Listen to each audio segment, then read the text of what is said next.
Hello everyone, कैसे हैं आप सब। आई होप आप सब अच्छे होंगे। मैं Alka Rohila, post graduated in physics, आप सभी का आपके अपने यूट्यूब चैनल फिजिक्स की पाठशाला में स्वागत करती हूँ। सो लास्ट वीडियो में हमने क्या पढ़ा था कि फिजिक्स क्या होती है।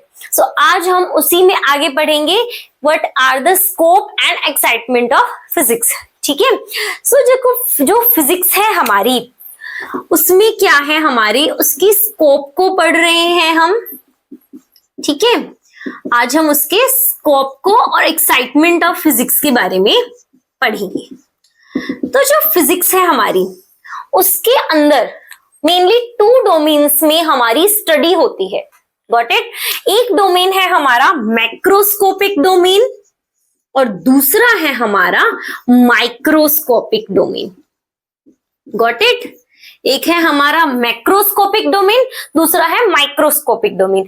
अब देखो, इस वर्ड से ही आप समझ रहे हो, मैक्रो का मतलब क्या होता है, लार्ज, बिगर साइज हो जिसका। ठीक है। और यही माइक्रो का मतलब क्या होता है, स्मॉल। ठीक है, जिसका साइज क्या है, स्मॉल है, लेस है। ठीक है। तो मैक्रोस्कोपिक डोमेन में हम किस तरह के ऑब्जेक्ट्स की स्टडी करेंगे जो साइज में बिग हैं, जो साइज में लार्ज हैं। ठीक है। वहीं माइक्रोस्कोपिक डोमेन में हम किसकी स्टडी करेंगे, जिन ऑब्जेक्ट्स का साइज बहुत स्मॉल है, बहुत छोटे हैं जो है। ठीक है, उनके स्टडी हम किस में करते हैं, माइक्रोस्कोपिक डोमेन में। सो मैक्रोस्कोपिक डोमेन क्या हो जाएगा, the macroscopic domain involves the study of various phenomena involving objects of finite size on terrestrial scale and on astronomical scale। इसका मतलब क्या हुआ कि जो मैक्रोस्कोपिक डोमेन है उसके अंदर हम इस तरह के फिनोमिना की स्टडी करते हैं जिनके जो ऑब्जेक्ट्स हैं उनका साइज फाइनाइट हो, मतलब उसकी कुछ ना कुछ वैल्यू हो। Got it. ठीक है। उसकी जो फाइनाइट साइज है वो कहां से कहां तक है, टेरेस्ट्रियल स्केल, यानी कि हमारे टेरेस्ट्रियल स्केल का मतलब होगा कि हमारे जो जमीन पे जो हम देख रहे हैं, जो ऑब्जेक्ट्स देख रहे हैं, उनका साइज से लेके एस्ट्रोनॉमिकल स्केल यानी कि जो यूनिवर्स में हमारी बॉडीज हैं, जो यूनिवर्स में हमारे ऑब्जेक्ट्स हैं, सिलेशियल ऑब्जेक्ट्स हैं, उनके साइज तक के जो ऑब्जेक्ट्स के फिनोमिना है, उनसे रिलेटेड फिनोमिना की जो हम स्टडी करते हैं वो हम किसमें करते हैं, मैक्रोस्कोपिक डोमेन के अंदर। Got it. तो इनके अंदर साइज जो है, जिन पार्टिकल्स का साइज जो है ऑब्जेक्ट्स का, वो बहुत ही लार्ज होता है, बड़ा होता है। Got it. इस जो डोमेन के अंदर हम जिस फिजिक्स की स्टडी करते हैं उसको हम क्या बोलते हैं, क्लासिकल फिजिक्स। क्या बोलेंगे, क्लासिकल फिजिक्स। Got it. ये जो क्लासिकल फिजिक्स थी, इसकी जो डेवलपमेंट थी वो अप टू 1900 तक हो गई थी। कब तक, up to 1900। Got it. So ये वाला डोमेन क्या है, मैक्रोस्कोपिक डोमेन। वहीं हम बात करते हैं माइक्रोस्कोपिक डोमेन की। सो माइक्रोस्कोपिक डोमेन क्या है, the microscopic domain involves study of various phenomena of molecules, atoms, electrons, protons, neutrons and और elementary particles। ठीक है। मतलब क्या है, इस स्टेटमेंट से हम क्या समझे कि जो माइक्रोस्कोपिक डोमेन है उसके अंदर हम ऐसे फिनोमेना की स्टडी करते हैं जिनमें जो ऑब्जेक्ट्स हैं वो या तो हमारे क्या है, इलेक्ट्रॉन, प्रोटॉन, न्यूट्रॉन हैं, एलिमेंट्री पार्टिकल्स हैं, एटम्स हो सकते हैं, न्यूक्लियाई हो सकती है। तो मतलब जिनका साइज क्या है, एटॉमिक लेवल पर है, जिनका साइज बहुत ही छोटा है, जिसको हम सिंपल एक माइक्रोस्कोप की हेल्प से ही देख पाएंगे, हम नेकेड आई से नहीं देख सकते। Got it. सो वहां पे उन ऑब्जेक्ट्स की स्टडी हम किस में करेंगे, माइक्रोस्कोपिक डोमेन के अंदर। ठीक है। अब जो माइक्रोस्कोपिक डोमेन के अंदर स्टडी की गई उस फिजिक्स को हम क्या बोलते हैं, मॉडर्न फिजिक्स। क्या बोलेंगे, मॉडर्न फिजिक्स। यहाँ पे हमने इसको क्लासिकल फिजिक्स बोला, यहाँ पे इसको हम क्या बोलते हैं, modern physics. Got it. So microscopic domain की डेवलपमेंट जो हुई वो आफ्टर 1900 हुई। ठीक है, 1900 के बाद हुई। देखो ऐसा क्यों है, क्योंकि पहले जो थी वो जो एडवांस माइक्रोस्कोप हमारे डेवलप नहीं हुए थे। हमें धीरे धीरे पता चल रहा था, 1900 तक हमें पता चला था कि एटम्स जो हैं वो हमारे स्मॉलेस्ट यूनिट होती हैं, हमारे electrons, protons, neutrons smallest unit होती है। सो उसके बाद उनकी स्टडी की गई, उसके बाद उनसे रिलेटेड वेरियस जो फिनोमिना थे उनकी स्टडी की गई। इसलिए ये जो मॉडर्न फिजिक्स है वो 1900 के बाद डेवलप हुआ। और ये क्लासिकल फिजिक्स अप टू 1900 तक डेवलप हो चुका था। क्यों?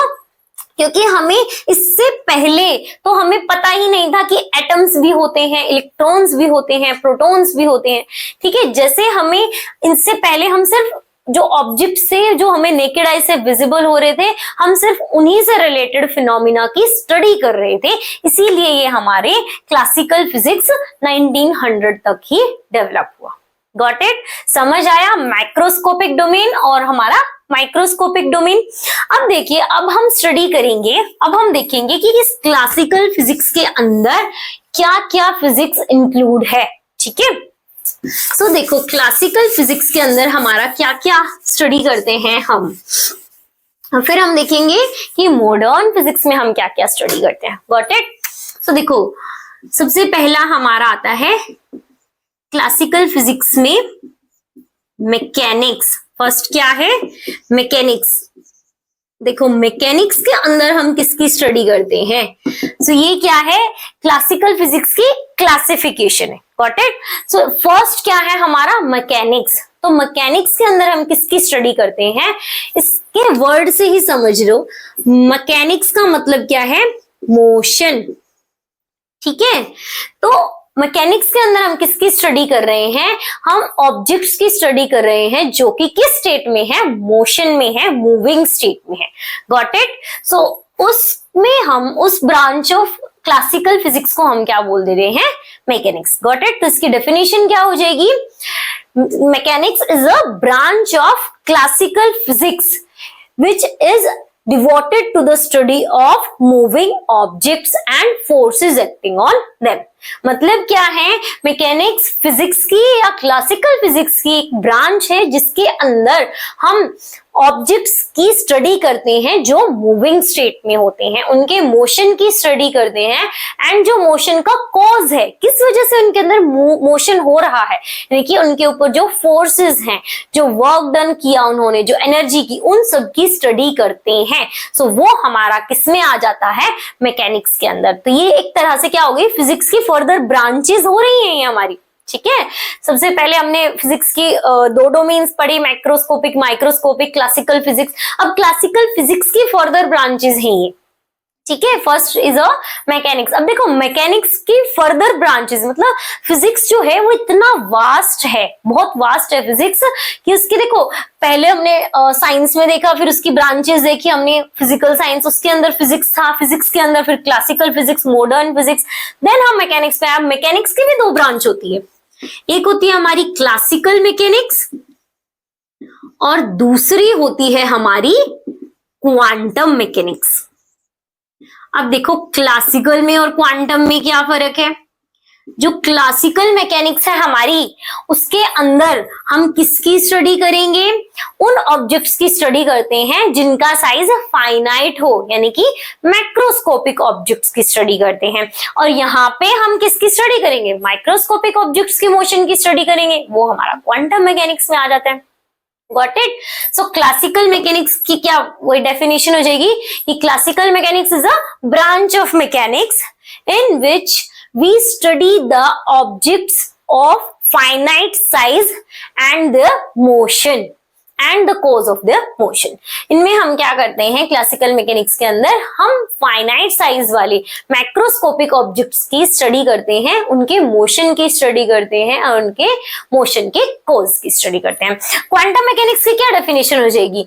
Quantum mechanics is a branch of mechanics in which we study the motion of microscopic objects and the various phenomena at atomic and subatomic levels। ठीक है, तो एटॉमिक लेवल पे, सब एटॉमिक लेवल पे उनके मोशन की जब हम स्टडी कर रहे हैं तो वो हमारा क्वांटम में आ रहा है। Got it? समझ आया आपको कि मैकेनिक्स क्या है हमारा? उसके बाद जो हमारा सेकंड है वो क्या है हमारा, वो है हमारा थर्मोडायनेमिक्स। देखो थर्मोडायनेमिक्स से हम क्या समझते हैं, सबसे पहले डायनेमिक्स, डायनेमिक्स का मतलब होता है मोशन। मतलब अब बोलोगे मैकेनिक्स का भी मोशन और डायनेमिक्स का भी मोशन। मैकेनिक्स में हम दोनों स्टेट की जो स्टडी है वो करते हैं, यानी कि रेस्ट स्टेट को भी हम पढ़ लेते हैं और मोशन को भी पढ़ लेते हैं।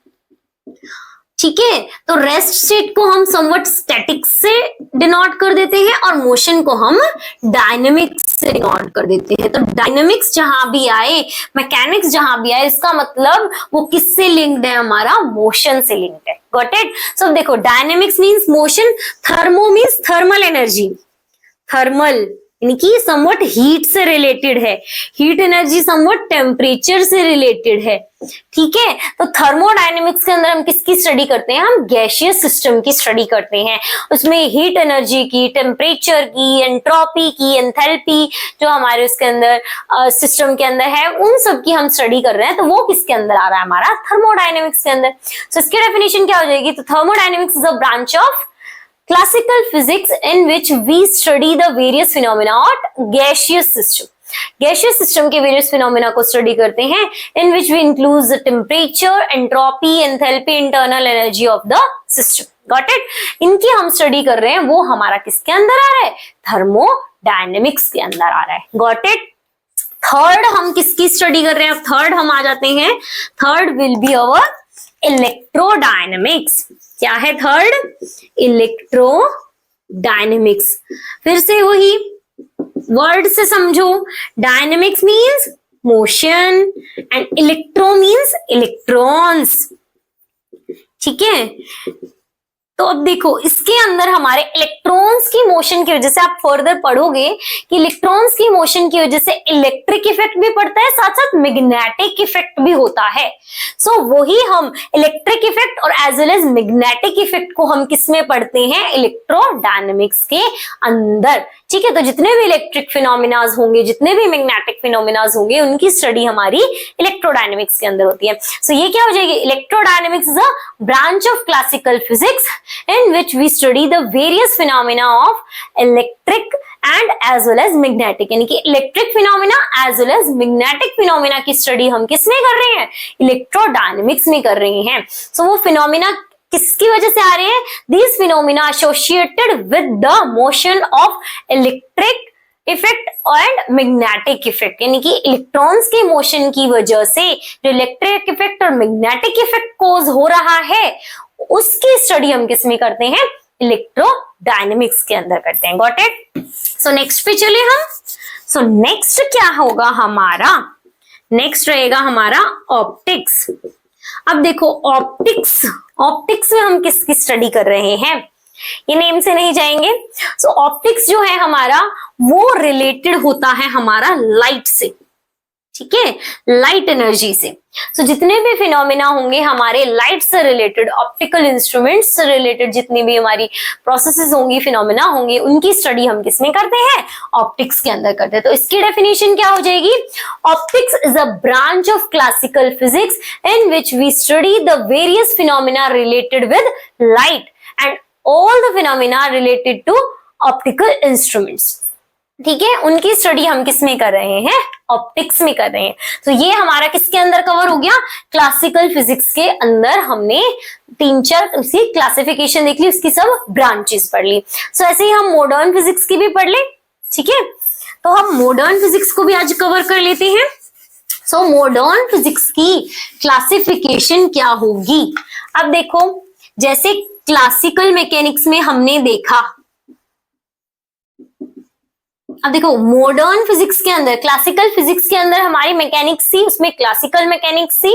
तो मॉडर्न फिजिक्स के अंदर क्या हो जाएगी हमारी, क्वांटम मैकेनिक्स। क्या हो जाएगी, क्वांटम मैकेनिक्स। अब देखो क्वांटम मैकेनिक्स के अंदर हम, मैंने पहले ही बताया है अभी कि क्वांटम मैकेनिक्स के अंदर हम किसकी स्टडी करते हैं, mechanics means motion. Quantum word हम किसके लिए यूज कर रहे हैं, माइक्रोस्कोपिक ऑब्जेक्ट्स के लिए, जिनका साइज हमारा क्या होगा, स्मॉल होगा। एटॉमिक लेवल और सब एटॉमिक लेवल के जो पार्टिकल्स हैं उनके मोशन की स्टडी कर रहे हैं, उनको स्टडी कर रहे हैं हम, तो किसमें आ जाता है हमारा क्वांटम मैकेनिक्स के अंदर। Got it? इसकी डेफिनेशन क्या हो जाएगी? Quantum mechanics is a branch of mechanics लेंगे हम, ठीक है, या फिर आप मॉडर्न फिजिक्स भी बोल सकते हो। So quantum mechanics is a branch of mechanics in which we study the phenomena associated with the microscopic objects and their motion. We study here the effect of atomic and subatomic particles. So atomic particles और subatomic जो particles हैं हमारे, उनके effect की हम study quantum mechanics में कर रहे हैं। Got it? ऐसे ही दूसरा जो आ जाएगा हमारा, वो आ जाएगा हमारा atomic physics। अब देखो एटॉमिक फिजिक्स से हम क्या समझ रहे हैं, ये भी नाम से आप देखिए, एटॉमिक, एटम्स। तो जिस फिजिक्स के अंदर हम किसकी स्टडी कर रहे हैं, एटम्स की स्टडी कर रहे हैं, उसके इफेक्ट, उसके जो फिनोमिनाज हैं उनकी स्टडी कर रहे हैं, तो वो हमारा एटॉमिक फिजिक्स में आ जाएगा। ठीक है, देखो इनका साइज, एटम्स का साइज बहुत स्मॉल है हमारा, इसलिए ये मॉडर्न फिजिक्स के अंदर इंक्लूड हो रहा है। ठीक है, सो एटॉमिक फिजिक्स की क्या डेफिनेशन हो जाएगी? Atomic physics is a branch of modern physics in which we study the various phenomena associated with the atoms and जो भी उनके अंदर एटम्स के अंदर जितने भी प्रोसेसेस होती हैं उनकी स्टडी हम किसमें कर रहे हैं, एटॉमिक फिजिक्स के अंदर। Got it? ऐसे ही नेक्स्ट हमारा क्या होगा, नेक्स्ट हो जाएगा हमारा न्यूक्लियर फिजिक्स। क्या हो जाएगा? Nuclear physics. अब फिर से हम नाम से समझ सकते हैं, न्यूक्लियर, न्यूक्लियर मीन्स न्यूक्लियस से रिलेटेड है।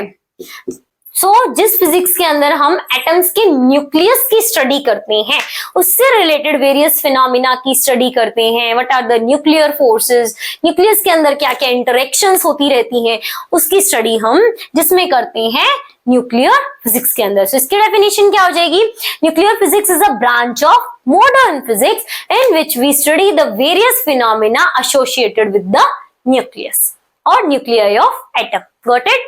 सो न्यूक्लियर फिजिक्स के अंदर हम किससे की स्टडी करेंगे? न्यूक्लियस के अंदर जितने भी फिनोमिनाज होते रहते हैं उनकी स्टडी करेंगे। Got it? सो समझ आया आपको आज का फुल टॉपिक? आज हमने क्या पढ़ा? सबसे पहले हमने पढ़ा scopes and excitement of physics, जिसके अंदर हमने फिजिक्स के दो डोमेन्स पढ़े। सबसे पहला macroscopic domain and then microscopic domain. अब उसी डोमेन्स को फिर हमने क्लासिफाई किया फर्दर। क्लासिकल फिजिक्स की क्लासिफिकेशन पढ़ी, जिसमें हमने मैकेनिक्स पढ़ा, थर्मोडायनेमिक्स पढ़ा, इलेक्ट्रोडायनेमिक्स पढ़ा एंड देन ऑप्टिक्स पढ़ा। फिर हमने क्या किया? मॉडर्न फिजिक्स की क्लासिफिकेशन पढ़ी, जिसमें हमने क्वांटम मैकेनिक्स, एटॉमिक फिजिक्स और न्यूक्लियर फिजिक्स को कवर किया। आज का टॉपिक आपको समझ आया? हमें कमेंट करके जरूर बताइएगा, और हमारी वीडियो अगर पसंद आई हो तो हमारी वीडियो को लाइक कीजिएगा और ज्यादा से ज्यादा शेयर कीजिएगा, और हमारे चैनल को सब्सक्राइब कीजिएगा। Thank you. जय श्री राम।